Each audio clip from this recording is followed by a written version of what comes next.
It's picking up you eating.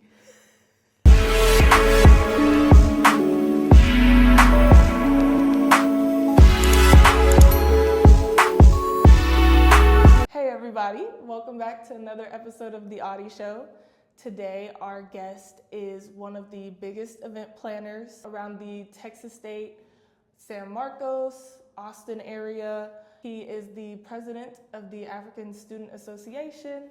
He just hosted ASA weekend here at Texas State University, and he is a member of Kappa Alpha Psi Fraternity Incorporated.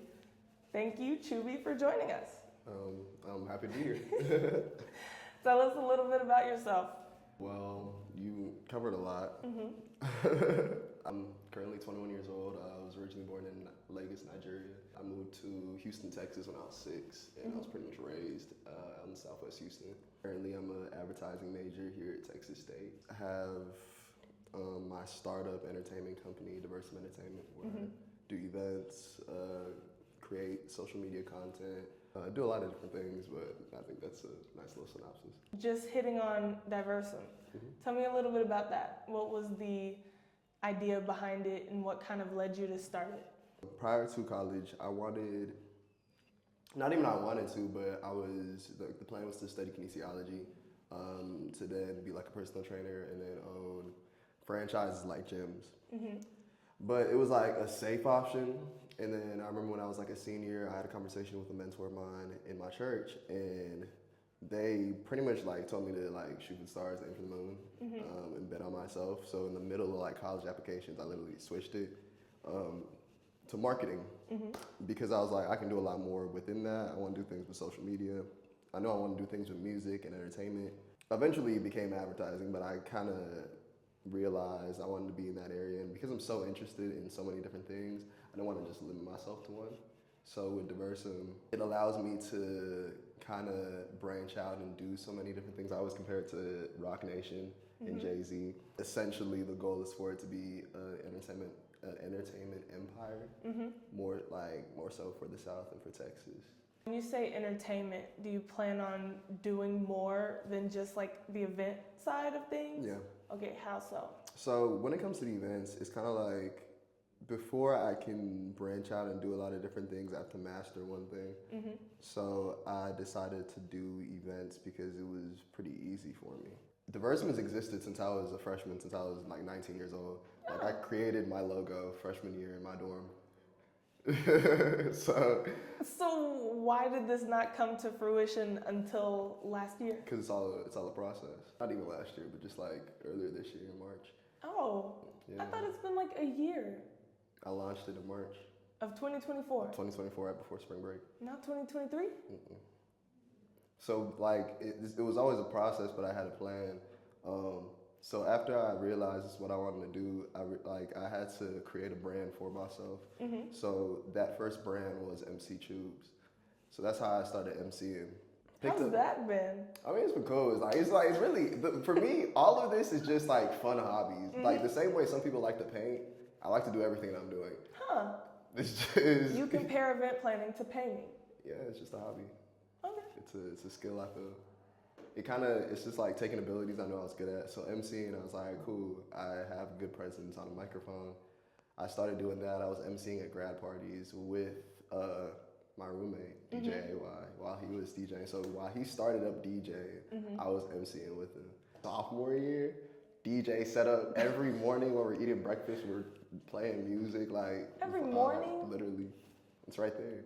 Going back to Diversum, it started up earlier this year. Yeah. So it's like, it was really all a build up, because once I created the brand of MC Tubes and I started throwing events within that brand, it was like growth. All right, cool. Now I wanted to be able to differentiate myself from what I do. Once I had kind of like an audience to pay attention to what I'm doing, I was like, okay, cool. This year I launched Delusionally Entertainment, and the first line of like events I did under that name was Springfest. So what has been kind of the result or the outcome of Springfest? Because you started Springfest here at Texas State, which a lot of people talked about doing for a long time, but you did it. What prompted you to do that? And did you have a lot of like support? What prompted me to do it was really like I think I'm very ambitious. I've been called delusionally confident. This I want to be called delusionally confident. I'm not afraid to like dream and actually try to go for those goals. Like whenever I say all of these different things, it always sounds crazy. Even like Springfest, that was 8 events in the span of 5 days, 6 days. I wanted it to actually be 9 events. As far as like support, I feel like a lot of people were definitely with it. What made me want to do is because people talked about it. I thought it would be cool. I was like, we have the crowd and we have the pull to make this happen. So I just kind of communicated with a bunch of different people to help me do events. I coordinated the entire week. I said, all y'all gotta do is throw the event. Yeah, that's really all it was. And it worked perfectly because Texas State did Riverfest, and it just so happened to fall the same week. Is that the one with Tyga? Yeah, that was one Tyga. So it was like I just threw Tyga on the flyer too. I'm like, cool. That was some nice marketing. I'm not gonna lie. That was really dope because off rip, that was the first like line of events I did under Diversum. That first like post when I even teased Springfest, I think got 1,000 likes and 1,000 shares. So something that you mentioned that I wanted to go back to. Where the heck did kinesiology come from? And where did it go? Funny. That's so funny. Because in high school, I've had so many different like career goals and paths. Realistically, it's always been to be like my own brand and to be in entertainment. But I was like the dream, and I was like, it's not realistic. So middle school up until early high school, I was like really big into graphic design. I thought that would probably be something I would study in college. Now I just kind of do it as for fun, freelance. Then I went to a sports medicine camp at UT actually. That was like my sophomore year. And I used to be in band. I decided to switch from band to start being an athletic trainer. You really have done everything. Why'd you stop band? I didn't like marching. I love music, but I didn't like marching. I can see that though, because you like marching to your own beat, not others. That was corny. I'm sorry. That was corny. But I had to say it. Marching band to athletic training to... So with athletic training, I enjoyed it and everything. I was like, okay, cool, kinesiology. Like, this is something I enjoy. It's fun. All that. And then I was just like, I could do a lot more though. Like, I'm capable of a lot more. So I just kind of bet on myself coming into college and was like, all right, cool. I got to make this happen somewhere. What would you say your like end goal is with everything that you've experienced, everything that you want to do? What is the overarching goal? I mean, I always just say I just want to make money doing things that make me happy. That's really all it is. And I don't want to be bound to one specific thing, one job, one career, because I feel like I'm capable of doing all that. And see, I feel like I have that same problem. I feel like I can never decide if I want to be great at one thing or like good at a lot of things. And I feel like you mentioned you're good at time management. I'm not. So that's why I probably have to be like focused on one thing. So how have you developed your time management? I think it's funny that you like say one thing, because I know like people would say like a jack of all trades is like a master of none, but it's like, you think that's not true with you? I'm doing fine. But as far as like when it comes to like time management, it was like I have to get it done. I remember when I was talking to a friend of mine, like this was 2 years, yes, it was 2 years back. I did like a little podcast, and I had pretty much said I don't have enough time to be stressed. Yeah. What? Because if I'm wasting time stressing, I don't get things done. It was kind of like I have to get these things done, so I got to make it happen one way or another. Like, perfect example, in the last 3 weeks, right? Prior to ASO weekend, that was before Thanksgiving. The week before was homecoming. So in like a matter of 2 weeks, because I had to come save the day with me and my boys. Shout out LOTP. LOTP, shout out the news. Everybody, like, really bring everybody together, because there was no like HOCO events that people wanted to go to. We got 2 weeks, throw something together. Okay, cool. Make a week, call it Save Texas State HOCO. Yeah. Mind you, my focus was entirely ASO weekend. I was actually chilling for HOCO. I already had the events I planned. But now, so people can have things to do, I'm like, all right, cool, let's just put some events together. It was really fun, but it's like, it was very tight because Yeah. we're still planning for ASO at the same time as I'm trying to plan for HOCO. Dang. But it's just like, that's why I kind of like shout out my e-board and I just have people like around me that can help take a lot of that off as well. Speaking of jack of all trades, what has your experience been not only being a member of the Texas State ASA organization, but then being a president? Mm-hmm. What has been, I guess, some of the pros and cons and just your experience overall? I'll start with cons. Okay. Cons, really like having to deal with, oh my gosh, having to deal with Africans is so hard. Having to deal with Africans is so hard. Love everybody, Okay. but it's so hard. But it's just a lot of personalities, very strong personalities.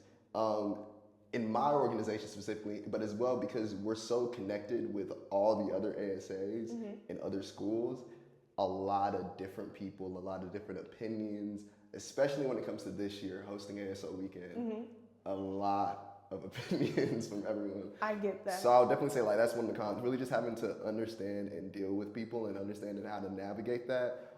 Even with like my board as a president, there's so much more pressure on me, not just from the organization as a whole, but from my e-board as well, because if I'm not doing anything, nothing really happens in the org. So it's kind of like being able to figure out also how to like talk to certain people, how to move about certain different things, because at the same time too, in a lot of different cases, I'm not as sensitive as other people, and I'm very blunt.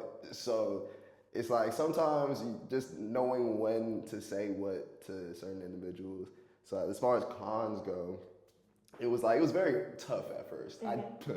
I almost quit after the first semester. After the very first semester of doing it, I almost quit for sure. What? It was a lot. Like, it was like, imagine, and because I care so much about other people, it was like I was getting super enthralled in like my emotions was like getting into the organization. It was it was a whole mess. But eventually, you know what I'm saying, we figured things out. And that was my first year.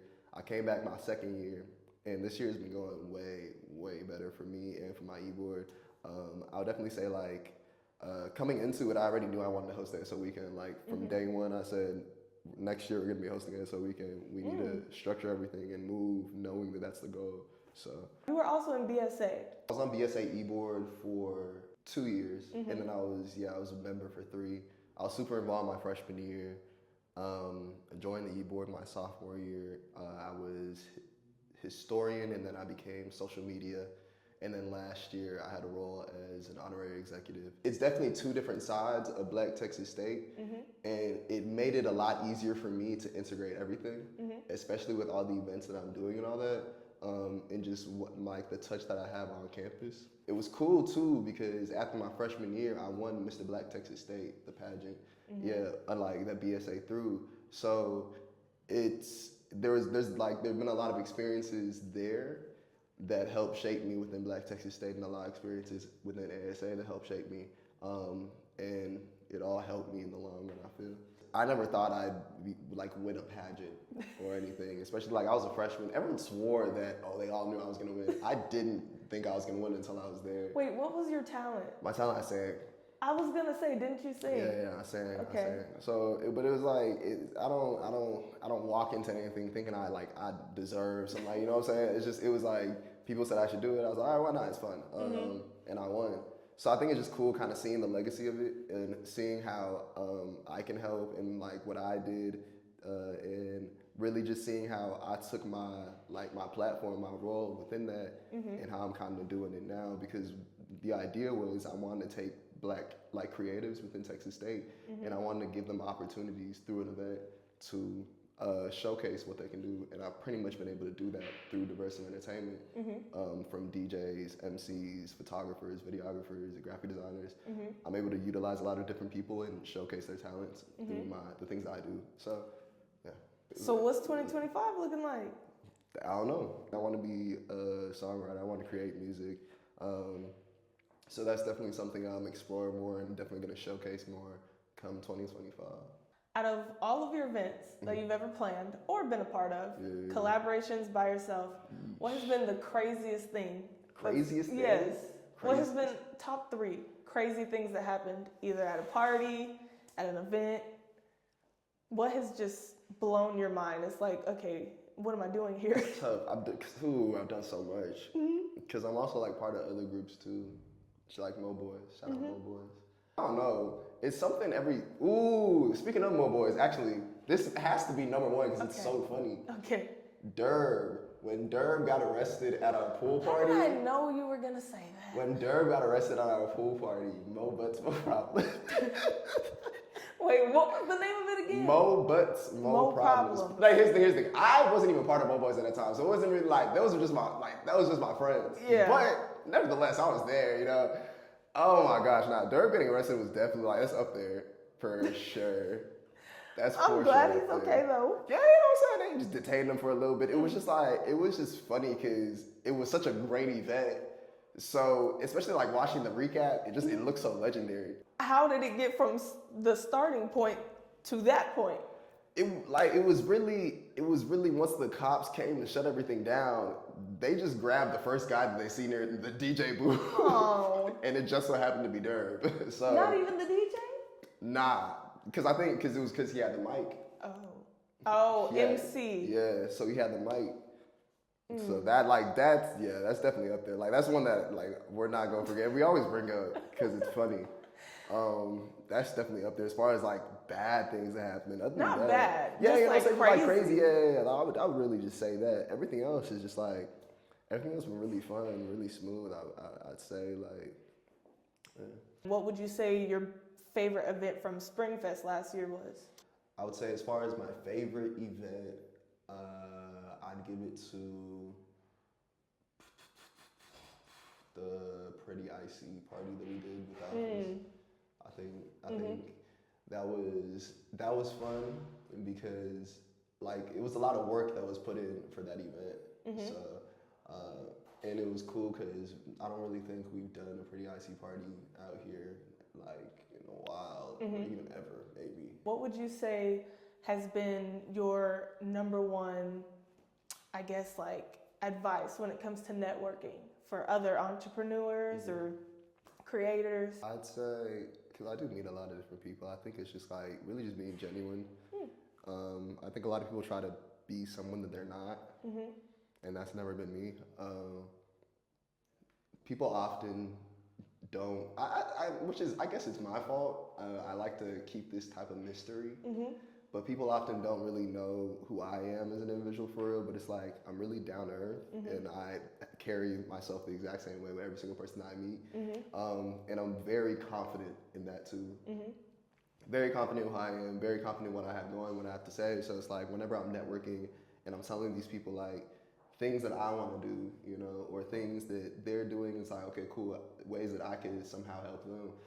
That's a big thing. Oftentimes, a lot of my events and a lot of ideas, it comes off of how I can help other people. You know? So it's like figuring out how I can be an asset to somebody.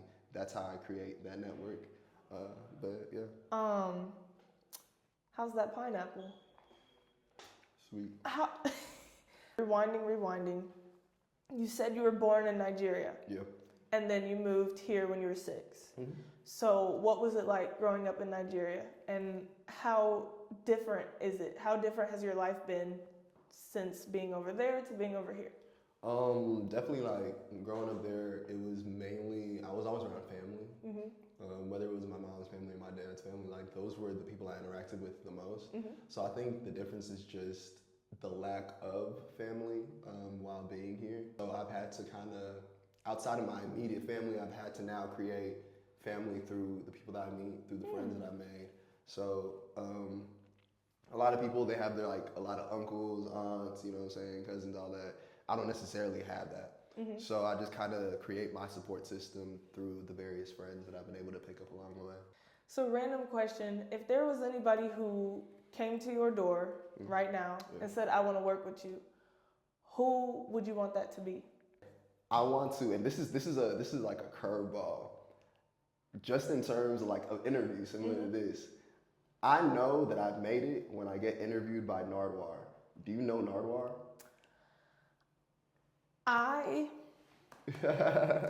I've heard of him, and I promise I know him. I just need to look at his face. Is that a girl, right? No, boy. No, okay, spell it. Nardwar. W-A-U-R. Nardwar. He interviews different celebrities, different artists. Yes. Like I'm telling you, it's random. It's random. But I know that I made it if I get an interview from Nardwar because it's like. What about him says you've made it? Because like, look at the people that he's interviewed. Who? Oh wait, there's a tab that says interviews. Snoop Dogg, Tyler the Creator. 21 Savage. Oh, I see J. Cole. Isn't he the one who does really random? It's really weird. And see, I think I watched the one with 21 Savage, and he was kind of just like. because he's really good at what he does though. Like he has a weird like character, but he finds out things that isn't on the internet. Like that's who it is.